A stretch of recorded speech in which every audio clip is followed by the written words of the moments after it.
Hi, my name is Joben Nicole, so you can call me Ben. I am nurse by profession. I have my master's degree at PCU and other TOTs and trainers from different AMS training like ITLS. I'm also a trainer.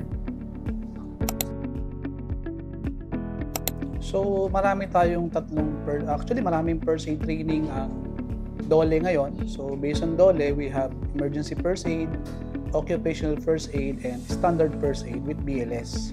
So one of my most recommendation for first aid, syempre yung standard first aid with BLS, kasi dito mas ma-equip tayo nung mga proper way on how to deal with emergency.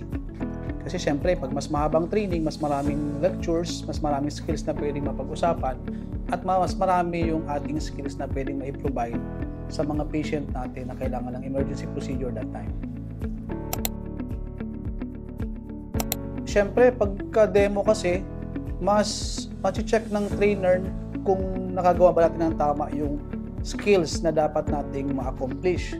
Hindi kasi pwede puro tayo knowledge eh. So we need to perform a certain skills na merong evaluator or merong trained personnel like our trainers na nai-evaluate yung mga ginagawa nating performance kung naaayon ba ito doon sa right practice, standard ba siya, or life-saving skills na ba yung nagagawa natin. Kaya kailangan natin mag-actual, mag-face-to-face, again, para at least malaman ng mga trainers at mag-grade namin yung aming mga student kung nagagawa ba ng tama yung skills na required on the specific scenario na kailangan or emergency procedure. So for occupational standard first aid, so technically meron tayong dalawa, which is medical and trauma. Which is in emergency, lagi naman dalawa yan, so medical and trauma. One of the most essential skills na kailangan nating ma-acquire for medical emergency is how to do CPR and use an AED. It is one of the most important. Naman sa medical, if walang marunong mag-CPR, pwede mamatay yung patient natin. Kaya napaka-essential naman sa medical na marunong tayo mag-perform ng CPR kapag ang patient natin is what? No pulse, no breathing. Siyempre, early assessment, early recognition is a key na wag mag-worsen yung patient natin. But, in terms of last resort in medical, CPR ang pinaka-last resort natin in AED. In terms naman of trauma, control the bleeding, which is one of the most essential. Pagka may mga accident, may mga severe blood loss, which is, kung alam natin yung dalawang yon, it can save lives. So, ang pinagkaiba ng standard first aid and occupational, kasi ang occupational is more on focus dun sa mga accident inside the company, inside the operation. But since mas matagal ang training program ng standard first aid, mas lumalawak yung scope of practice, expertise, and procedure na pwedeng magawa.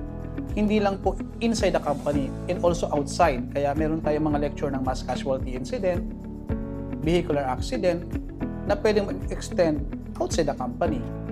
At syempre, mas recommended natin yung standard first aid kasi mas malawak yung time na allotted dito at mas marami yung learning na pwedeng ma-catch up ng mga student natin.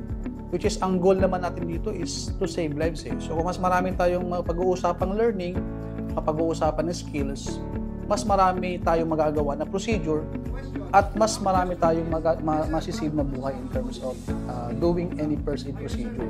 So we highly recommend talaga yung standard first aid kung hanggat maaari kasi yung skill ng student mas lumalawak, even yung scope of practice na pwede niyang magawa.